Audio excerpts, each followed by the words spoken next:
Hello, Pod Nation. It's Andy, the Analytical Preacher. Our second podcast on the Bible and government, or the Bible and politics. In our first podcast on this topic, we talked about the fact that government is a God-given or God-ordained institution, and that its primary responsibility is to constrain evil, to punish those who do wrong. So its primary responsibility is to put laws of protection in place and to enforce those laws. We spoke, of course, about how important it is to apply those laws and that justice equally, as it makes God angry when we do not. But I also had mentioned that there are really three institutions in our world that God ordained to manage and sort of organize and structure and manage society.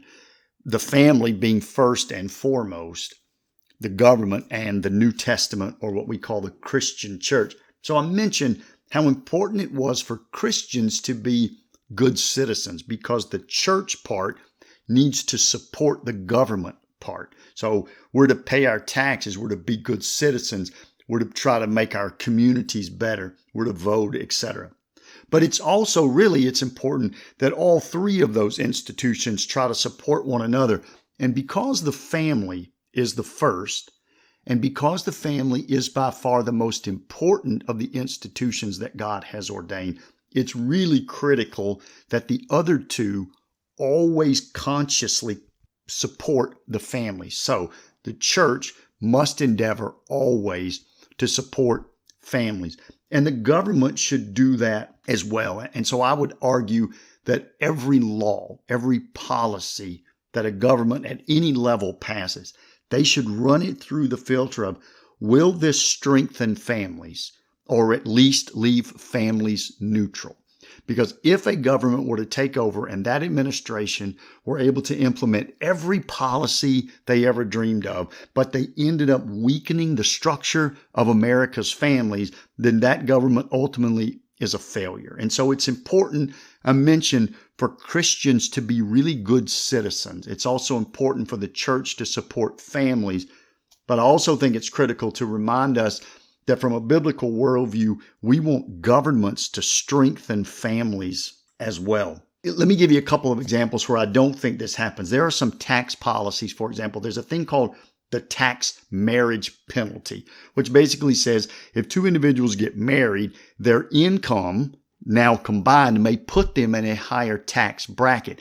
However, we don't want to punish people for getting married. So say they have a child together, they're not married, but they want to get married, but the government says, if you do, we're going to take more tax dollars from you once you're married than if you remain single. Obviously, we don't want the government supporting those types of policies. There are certain types of government benefits. I'm thinking specifically about some that single moms receive. There are certain government benefits that single moms receive. And if that single mom gets married and the spouse is earning an income, or at least an income of a certain level, there's this dramatic 100 to 0 sort of a drop-off in the benefits of certain government benefits that single mother might receive. And again, what we never want to do is have a government policy put a single mom in a position of saying, do I get married to try to build a stronger family for my child or my children, or do I choose the government benefits?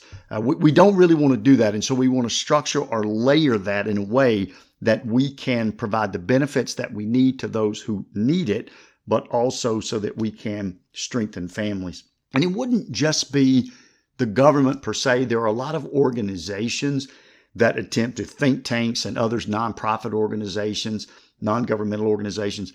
There's a lot of organizations that are trying to influence policy. And so again, we want to be careful. Christians would look at these organizations, and almost the first thing we would say is, are they going to strengthen or leave the family neutral, as to determine whether we would support them or not? Because that is, again, kind of a fundamental tenet for us. I will be honest, when I first went and looked at the Black Lives Matters website, I was surprised. I guess, to be honest, I would say I was disappointed, because I saw a blurb on that website that said they wanted to essentially dismantle the traditional family. And I have to tell you, as a Christian with a biblical worldview, because I know that black lives do matter, the last thing I want to do is dismantle the traditional family. There's no way that benefits black individuals. It just can't. In fact, it would be a horrible tragedy if instead of building up black families, we intentionally try to tear down black families. And so it may not just be the government or even other organizations that we might support who might be trying to influence policy. That biblical worldview sort of comes through. This is probably an appropriate time to say, when we talk about policy and a biblical worldview, let me state really directly and really explicitly that as a Christian, we are not looking to encode every sin listed in the Bible as a law. There is, in the New Testament, there's a couple of phrases. One talks about the law of Christ. One talks about the perfect law of liberty. So there are these commandments, if you will, these rules for living that we see in the New Testament. We do not desire that all of those things be coded as law, and then we send the sheriff out to see whether people are obeying the law and arrest them for doing that and so forth. Here's the truth.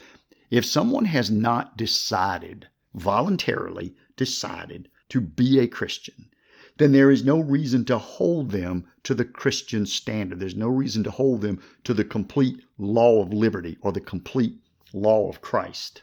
And again, because the primary role of government is to restrain and punish evil, one person against another, what Christians want to see enforced as laws are things that stop folks, prohibit folks, limit folks from, say, physically, sexually, or financially threatening, attacking, or exploiting other people. So things such as, should you cuss out your grandmother? No, the Bible would say that's a sin. I'm not sure I can make that a law and send the sheriff out to arrest you for that. Should you think dirty thoughts in your mind? No, Jesus says even if you lust after someone in your heart, you're committing a sin. I don't think I need to send the deputies out to try and enforce that. So I think there's a kind of a mistaken notion that what Christians want to do is take the law of liberty, take the perfect law of Christ in the New Testament and turn it into a statute book. And we absolutely have no desire to do that. We believe the role of government is to protect individuals from harm and exploitation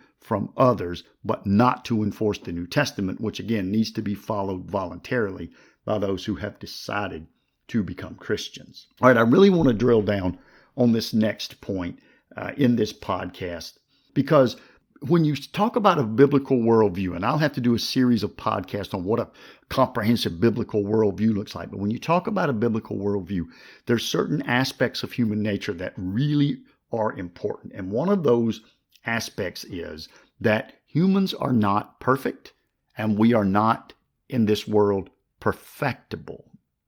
And there's no environment that we can establish that will make humans perfect, because the Bible tells us in multiple places our evil desires, our sinful desires, they come from inside of us. Environment may pull them out or may be able to use our own internal desires to tempt us in certain ways. But ultimately, in a nutshell, evil comes from within us. And so when we're making policy, thinking about government, we need to be aware of that human limitation, if you will, and really the limitation's even a little bit broader, a little bit deeper. Because sometimes even when we do want to do good, so all people are not going to want to do good all of the time, regardless of the style of government, regardless of the environment, regardless of the laws that are put in place.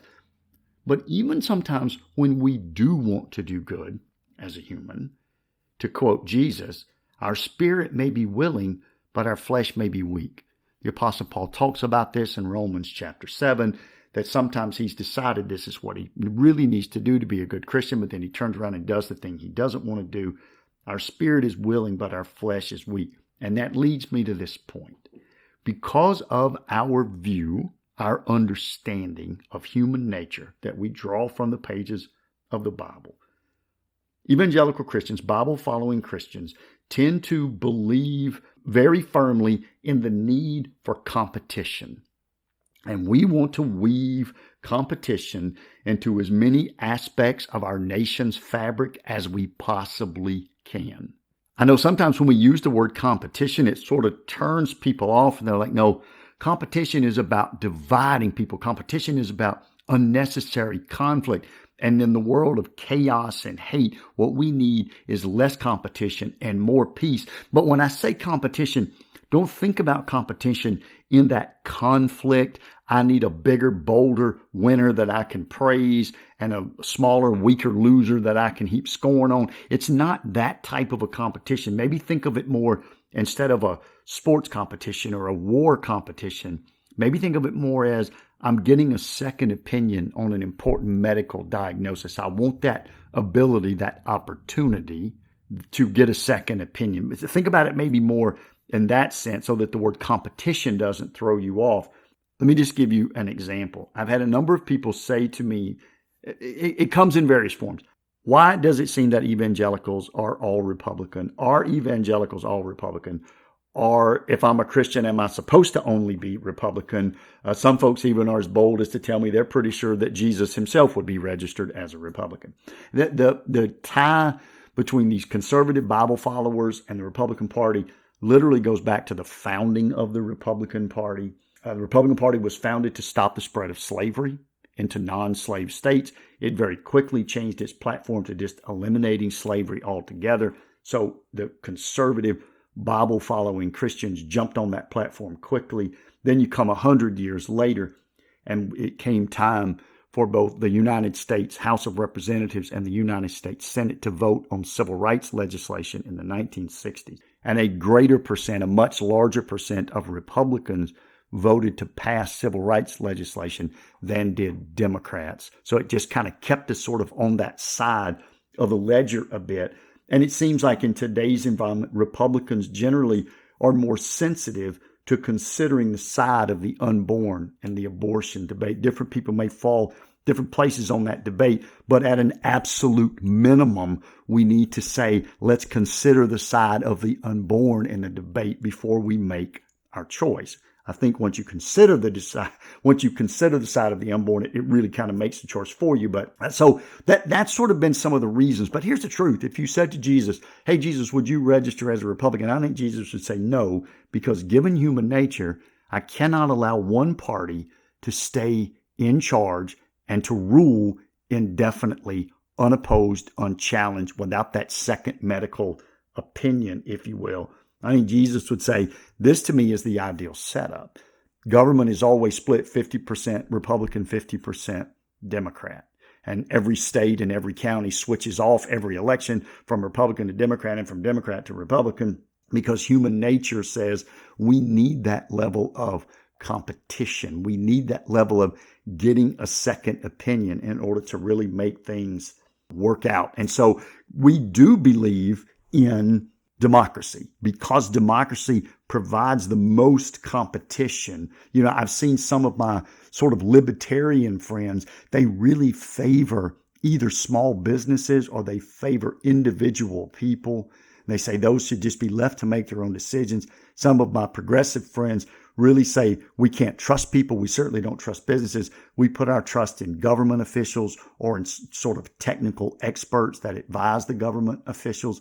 I think the Bible just says, you know what, let's don't trust either, and let's set up a balance where the two are sort of offsetting one another for the good of everyone. It's interesting if you look back when Christian missionaries were first going into some foreign lands, those Christian missionaries worked where it was applicable, where it was possible to help those countries, those regions establish democracy, because again, they just saw it as we need that. So let me close out here with kind of the top 5 areas maybe where in a policy perspective, Christians would see this competition and this balance as a good idea. And again, as I said, the first one is just we believe in democratic government. That's what we like. That's how we want to see it. How the party should be split might be a question. I truly think 50-50 might be best if you could find 50 good on this side and 50 good on that side.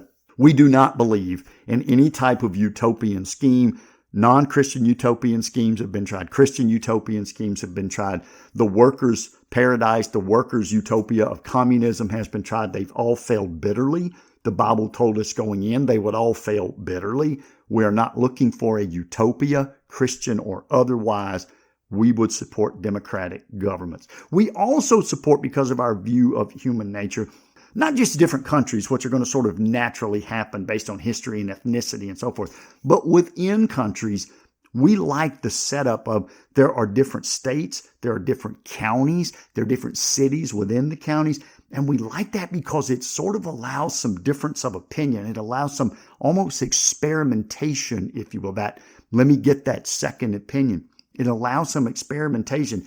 So if one national government sets a policy for something and that policy is wrong, how do we ever determine that that policy is wrong? But if we can see, oh, this county is doing it this way and this county is doing it this way, and Plan B seems to be working much better, that we can sort of make adjustments. So Christians are actually for the sort of the way that our country is currently divided. When you get to just the economics of government policy, Christians will aggressively push away from what's called fascism, which means there's private ownership of the businesses, but the government is directing those businesses. We push away from that, and we push away from this socialism, communism, where the government, instead of letting private ownership maintain it, and they just sort of direct it, where the government just actually owns the businesses.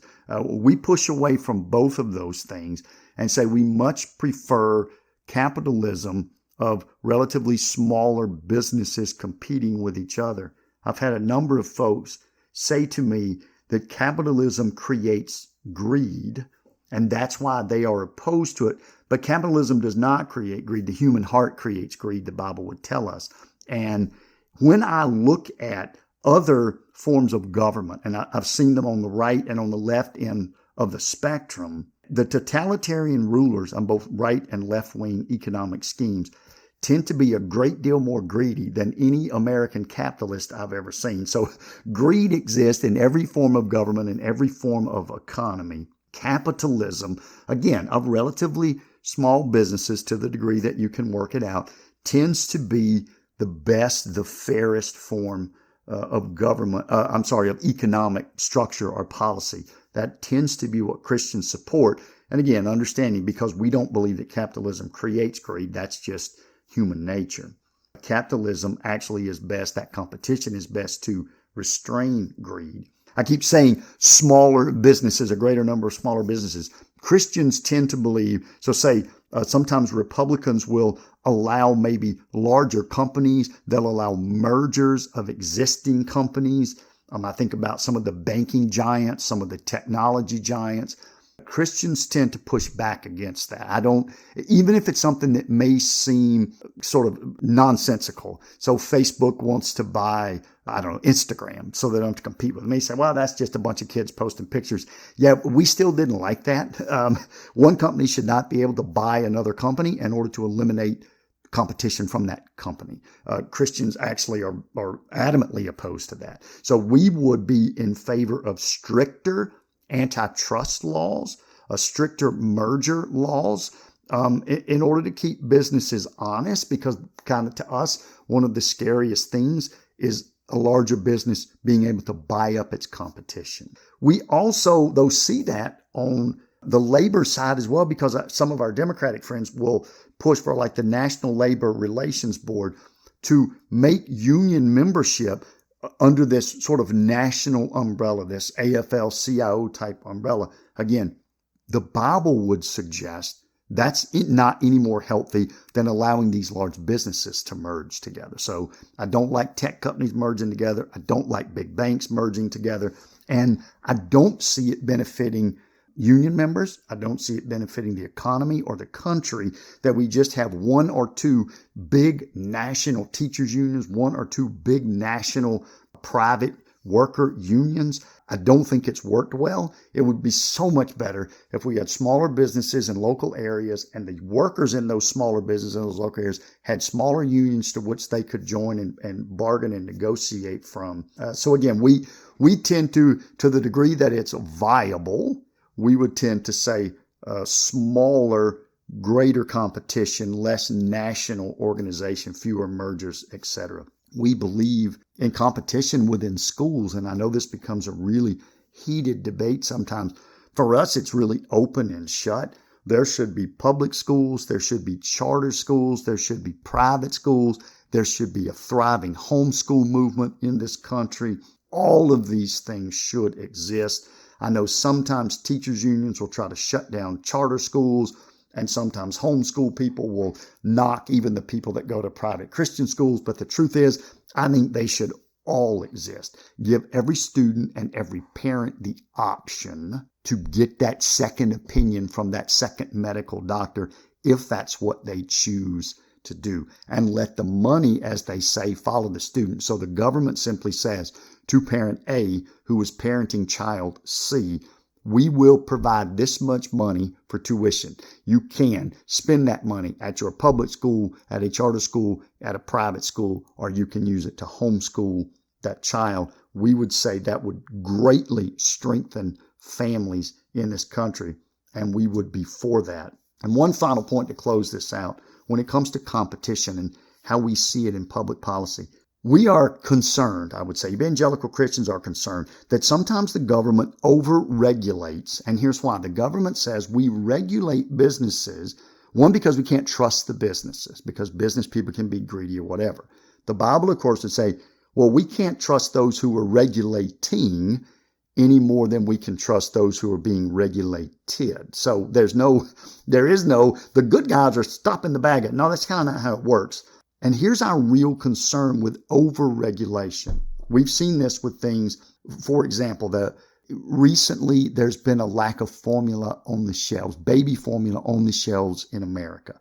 The reason is because there's only 2 or 3 producers of baby formula. So when one of those producers had to shut down a major plant, boom, 30 or whatever % of your formula just disappeared out of thin air. If you have 15 or 20 producers making formula and putting it on store shelves, and one of them has to go completely out of business, you lose 4, 5, 6% of the total production, not 30% or a third of the total production. But what happens is, because the WIC programs, the support for poor children, that program goes in with these super regulations, drives out smaller competitors, picks individual winners, will only let WIC money be spent on this formula or that formula, which again drives the others out of business.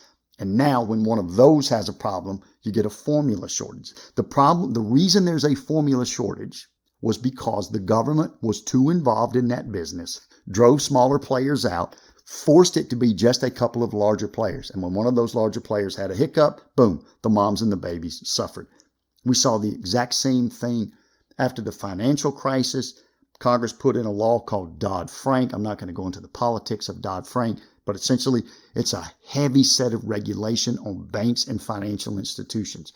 Smaller banks and financial institutions said, we cannot afford the lawyers and accountants and auditors necessary to keep up with this law. And smaller banks and smaller financial institutions, including those that are minority owned, one by one, had to sell themselves up the river to bigger financial institutions. And now in America, the landscape is dominated by these massive financial institutions that, to be honest, are not very responsive to the local needs of small businesses, and especially not very responsive to the local needs of small minority-owned businesses. That's horrible. So this is what Christians with a biblical worldview would say.